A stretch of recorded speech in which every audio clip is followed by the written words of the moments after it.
Hoje, na nossa aula, nós vamos aprender o manejo da asma no paciente adulto. E para isso, a gente, a princípio, precisa entender quais são os objetivos do nosso tratamento. Então, a gente tem o objetivo, primeiro, de alcançar e manter o controle da doença. Segundo, de evitar riscos futuros, exacerbações, instabilidade da doença, perda acelerada da função pulmonar e efeitos adversos no tratamento.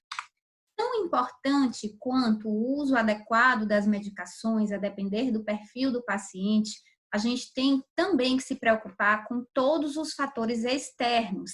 Lembrando que exposições a alérgenos podem levar a um descontrole da asma, algumas medicações que o paciente usa, como anti-inflamatórios, beta-bloqueadores, podem descompensar.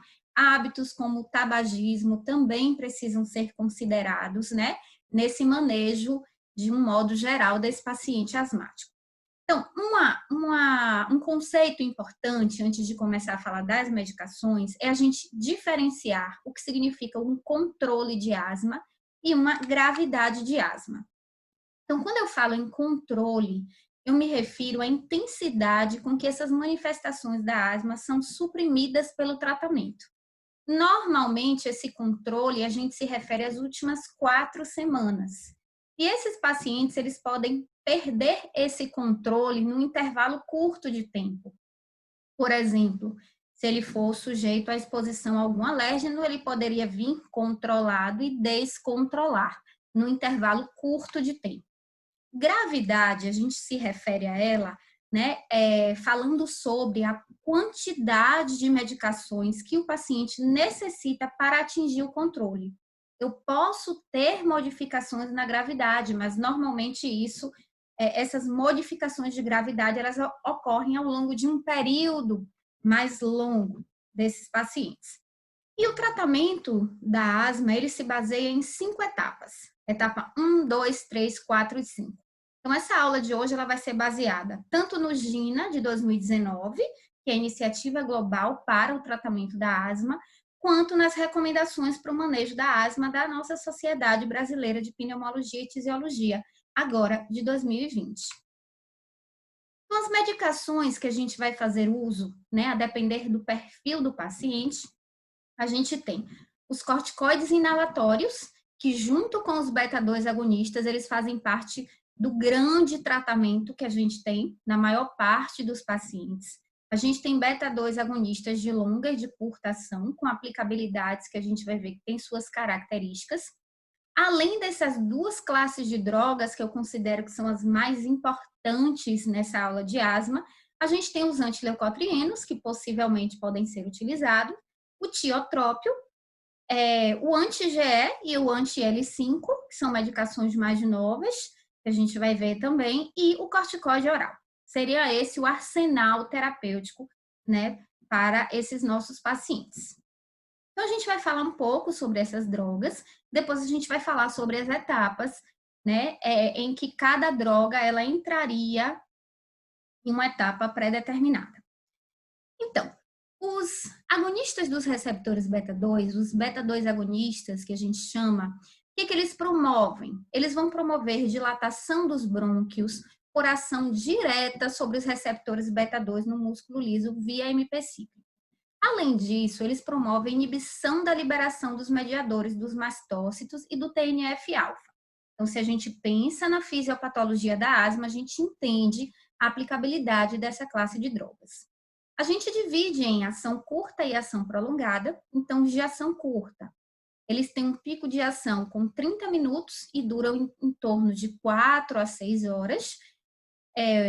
Os exemplos que a gente tem de medicações, né, são o salbutamol, fenoterol, terbutalina. A gente tem os de ação prolongada, que a gente tem via inalatória, que é o salmeterol e o formoterol, e via oral, que é a terbutalina, que a gente tem um uso menos frequente, digamos assim, mas tem um menor custo e seria uma possibilidade terapêutica. Os efeitos colaterais típicos dessa classe de drogas são os tremores que os pacientes podem apresentar, porque essa classe de drogas ela tem um efeito sobre a cinética da contração das fibras musculares. e isso gera uma instabilidade no controle reflexo do comprimento do músculo. É o efeito adverso mais típico e mais frequente associado a essa classe de drogas. Bom, com relação aos corticoides inalatórios, a gente tem corticoides diferentes, né? E a gente tem várias apresentações dessas drogas também. Então, eu trouxe essa tabela, que é uma tabela que tem uma utilidade prática muito grande, em que além dos fármacos que a gente tem possivelmente utilizáveis, né, de corticoides inalatórios, a gente tem qual é o dispositivo inalatório daquele fármaco, o número de doses que a cada apresentação tem, quais são as doses dispensadas e aqui quais são os nomes comerciais possivelmente encontrados no mercado. Então, a gente tem aqui a beclometasona, a budesonida, a fluticasona, a mometasona. E a gente tem utilizações em dispositivos pressurizados, dosimetrados, em dispositivos de pó inalatórios em cápsula, em aerolyzer, em discos. E a gente trouxe aqui, eu trouxe para vocês, no próximo slide, alguns exemplos de qual é a forma de apresentação dessas drogas, que é importante para a gente orientar o nosso paciente quando a gente faz essa prescrição. Então, aqui trazendo para vocês alguns exemplos, né, de qual seria o dispositivo do Buzonide Caps, que são as cápsulas inalatórias. Então, o paciente coloca a cápsula dentro do dispositivo, inala esse conteúdo. Aqui à direita a gente vê a miflazona, que também é um dispositivo em que ele é aberto, se coloca uma cápsula, a gente faz uma compressão lateral. Nessa compressão lateral, essa cápsula ela é rompida para o paciente aspirar, né, esse pó da cápsula. Aqui embaixo a gente tem o Clenil Spray, que o paciente coloca, né, o spray na cavidade oral e faz essa aspiração. O Miflonide, que também é um dispositivo de colocação de cápsula. Então, da mesma forma, a gente coloca a cápsula, essa cápsula a gente faz uma pressão lateral no dispositivo para a ruptura da cápsula para o paciente poder aspirar esse conteúdo. A gente tem também a apresentação em discos. Essa apresentação em discos, o paciente também coloca na cavidade oral para poder fazer essa aspiração. Um outro exemplo é o Flixotide Spray, que também o paciente coloca a cavidade oral para fazer essa aspiração da dose recomendada. E o Oxmax. Então, eu peguei os principais exemplos para vocês visualizarem quais são os dispositivos respiratórios que são utilizados, para quando a gente fizer essa prescrição, a gente saber orientar o nosso paciente a forma correta de uso, para a gente poder ter uma otimização daquela dose. Vocês vão ver que, a depender da etapa em que a gente esteja falando, né, nesse tratamento da asma, a gente vai dividir em corticoide inalatório dose baixa, dose moderada e dose alta. Então, eu trouxe para vocês também essa outra tabela em que ela traz para a gente qual seria a dose equivalência entre os corticoides, né, quando eu me refiro a uma dose baixa, moderada e alta. Então, também é uma tabela que traz apenas conceitos, né, que a literatura traz para a gente. Também coloquei nessa tabela qual seria o tipo de dispositivo disponível dessas drogas. Lembrando que os corticoides inalatórios, via de regra, eles não têm efeitos sistêmicos. Normalmente, a gente tem efeitos locais, então eu posso ter irritação da garganta, posso ter infecções fúngicas locais, posso ter rouquidão associado ao uso. Porém, não é impossível que pacientes que utilizem doses altas por um tempo prolongado venham a ter efeitos sistêmicos associados a essa classe de drogas. A gente tem também combinações prontas. Eu tenho combinações de corticoide inalatório e beta-2 de longa prontos e corticoide inalatório mais beta-2 de curta também prontos. Então, alguns exemplos de apresentações do mercado de corticoide de inalatório com beta-2 de longa é a associação da budesonida com o formoterol, da beclometasona com o formoterol. A gente tem a associação da fluticasona com o formoterol e da fluticasona com o salmeterol. Com relação à associação de corticoide inalatório com beta-2 de curta, a gente tem a beclometasona associada ao salbutamol. Isso vai ter utilidade quando a gente for falar das etapas do tratamento da asma. Uma outra possibilidade terapêutica para utilização nos pacientes asmáticos é o uso dos antileucotrienos, que é o montelukast. Então, os leucotrienos, eles são liberados pelos mastócitos e pelos eosinófilos, e eles promovem uma vasodilatação maior, promovem broncoconstricção, promovem edema de mucosa. Então, o uso do antileucotrieno se baseia na antagonização desses efeitos dos leucotrienos. Então, os antileucotrienos, eles têm uma eficácia que é considerada não inferior ao corticoide inalatório. Porém, eu tenho um impacto menor na redução de exacerbações do que com o corticoide inalatório. Eu posso utilizar antileucotrienos, né, na asma associada ao exercício. O GINA traz para a gente a associação de antileucotrienos com corticoide inalatório, desde das etapas 2 à etapa 4, uma possibilidade que a GINA traz, e é uma medicação bem tolerada, né? Normalmente não tem efeitos adversos, o efeito adverso mais comumente associado é a cefaleia e o seu uso é de uso, uma medicação de uso oral. O brometo de tiotrópio é uma outra ferramenta terapêutica que a gente tem. Então, ele é um anticolinérgico de longa ação, vai atuar nos receptores muscarínicos. O brometo de tiotrópio, que o nome comercial mais conhecido é o Spiriva, ele entra naqueles pacientes em etapa 4 e 5 que não são bem controlados. Eles entram como uma terapia de associação nessa classe de pacientes. A gente usa essas medicações uma vez ao dia. Aqui à direita a gente vê o dispositivo, que é o Respimat. Ele tem uma eficácia maior do que o ipratrópio, que a gente já fez essa utilização lá atrás, e tem como efeito colateral mais comum associado a essa droga a boca seca. Medicações mais novas, que também são medicações mais custosas, né? A gente tem o anti-GE e o anti-L5.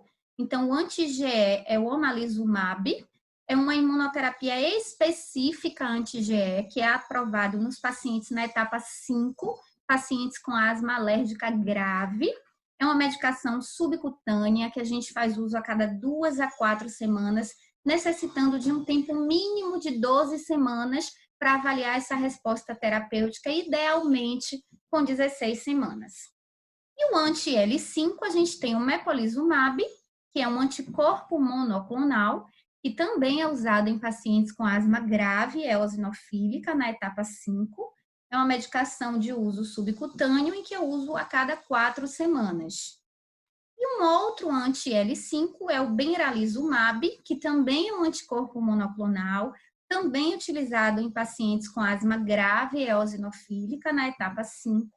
É uma medicação de uso subcutâneo em que a gente usa uma posologia de 30 miligramas a cada 4 semanas, as 3 primeiras doses, depois a gente tem um espaçamento maior a cada 8 semanas para aplicação. E o corticoide oral, quando a gente necessita utilizar o corticoide oral, que a gente utilize a menor dose necessária, a gente vai ver que é uma possibilidade que entra na etapa 5 para esses pacientes, tentando manter uma menor dose possível, idealmente uma dose menor ou igual a 7,5 miligramas dia de prednisona, ou todo dia, ou em dias alternados. E a gente também pode precisar de corticoide oral, mas de uma forma mais pontual, fazendo um curso de 5 a 7 dias, numa dose maior, de 40 a 50 miligramas por dia. A gente pode necessitar disso naqueles pacientes que vêm fazendo medicação de resgate, com beta-2 de curta ação, mais do que 2 dias sem melhora, ou naqueles pacientes que tiveram uma piora da função pulmonar, ou naqueles pacientes que têm uma crise de asma grave. Então, a gente precisa só lembrar que existe uma diferença de asma grave cronicamente. Então, eu posso ter um paciente que precisa de muitas medicações para se manter compensado. Isso é diferente de uma crise de asma grave, que seria uma exacerbação, uma agudização daquela asma com uma gravidade, com sinais, né, mais preocupantes de comprometimento pulmonar e respiratório. Então, são coisas diferentes. Ok. Então, agora que a gente viu quais são as medicações que a gente tem disponíveis para a gente utilizar, a gente vai falar sobre o que é que a gente utiliza em cada etapa. Então, na etapa 1, a possibilidade de uso, que é considerada como padrão ouro, seria o paciente usar corticoide inalatório com beta-2 de longa ação apenas de demanda. Então, são pacientes que têm uma asma leve intermitente, que não tem normalmente uma demanda que justifique o uso diário de medicação. Esse seria o padrão ouro. Eu tenho como opção, outra possibilidade para esses pacientes, utilizar o corticoide inalatório associado com beta-2 de curta, também de demanda. E o GINA traz para a gente que esses pacientes eles podem também utilizar corticoide inalatório dose baixa todo dia. Porém, por serem oligossintomáticos, esses pacientes têm uma baixa adesão a essa terapia. Então, normalmente, o que se utiliza é o uso da medicação de demanda, tendo como padrão ouro a utilização do corticoide inalatório associado ao beta-2 de longa ação. Na etapa 2, a gente tem como padrão ouro de se utilizar o corticoide em dose baixa todo dia, associado a um beta-2 de curta quando necessário. Ou uma outra possibilidade igualmente eficaz é o corticoide inalatório associado ao beta-2 de longa apenas por demanda. Então, a gente tem duas possibilidades que entram como padrão ouro nessa etapa 2 do tratamento. Entra como outras opções, né? Como não seria o padrão ouro, mas são terapias possíveis, o uso dos antileucotrienos associados ao corticoide inalatório. Então, assim, o GINA coloca, como eu já falei para vocês, como uma possibilidade das etapas 2 a 4, né? Então, eu posso utilizar o antileucotrieno associado ao corticoide inalatório ou o corticoide inalatório dose baixa, mais o beta-2 de curta de demanda, se necessário. A etapa 3, o que é que eu teria na etapa 3 como padrão ouro? Então, o padrão ouro da etapa 3 é utilizar a associação de corticoide inalatório dose baixa com beta-2 de longa todo dia. E, se necessário, eu utilizo também essa dose como uma dose extradiária. Esse seria uma possibilidade, e uma outra possibilidade seria eu utilizar o corticoide inalatório mais o beta-2 de longa todo dia, e, se necessário, eu utilizar um beta-2 de curta. O corticoide inalatório com o beta-2 de longa é uma terapia considerada que tem uma grande robustez para o uso das etapas 3 à etapa 5. A gente vai ver que esses pacientes, eles necessitam desse uso de medicação e são consideradas realmente medicações de primeira linha. Como opção da etapa 3, a gente tem o uso do corticoide inalatório em dose moderada, com o beta-2 de curta, se necessário, ou o corticoide inalatório dose baixa, associado aos antileucotrienos, e o beta-2 de curta, se necessário. Na etapa 4, o que é que eu tenho como terapia padrão ouro? O corticoide inalatório, numa dose já mais alta, uma dose considerada moderada, associado a um beta-2 de longa e, se necessário, eu associo um beta-2 de curta de resgate. Essa é uma possibilidade. E uma outra possibilidade é o corticoide dose moderada associado ao beta-2 de manutenção e de resgate a utilizar corticoide em dose baixa mais o beta-2 de longa. Então, a gente tem essas duas possibilidades para a etapa 4, tendo como opções a utilização de corticoide inalatório numa dose mais alta, como uma possibilidade na etapa 4, a associação do tiotrópio, associação dos antileucotrienos, são terapias possíveis de estarem sendo adicionadas nesse paciente que está na etapa 4. A partir da etapa 4, depois da etapa 4, eu só tenho a etapa 5, que seria para os pacientes que têm uma gravidade de asma maior, em que esses pacientes vão estar utilizando corticoide inalatório dose alta, associado a um beta-2 de longa. Eu posso precisar utilizar nesses pacientes associado o tiotrópio, a depender do perfil do paciente. Eu posso entrar com o anti-GE, o anti-L5, o anti-L4 e, se necessário, adicionar o corticoide oral em dose baixa. Lembrando que o ideal é que a gente use a menor dose possível, pelo menor tempo possível, idealmente uma dose menor ou igual que 7,5 miligramas de prednisona dia ou em dias alternados. Os cursos de corticoide oral podem ser necessários nas exacerbações mais graves ou nos pacientes que estão utilizando beta-2 de curta, mais do que 2 dias, sem ter uma melhora. E lembrar que eu posso tentar reduzir medicações desde que o paciente ele mantenha-se controlado por mais do que 3 meses.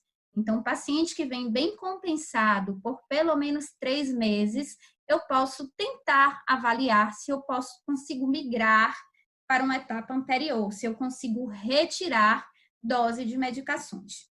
Então, essas são os principais aspectos que as grandes diretrizes trazem para a gente sobre o manejo da asma no paciente adulto. Então, foi baseado na nossa Sociedade Brasileira de Pneumologia e de Tisiologia e também na Iniciativa Global para o Tratamento da Asma, que foi publicado no ano de 2019.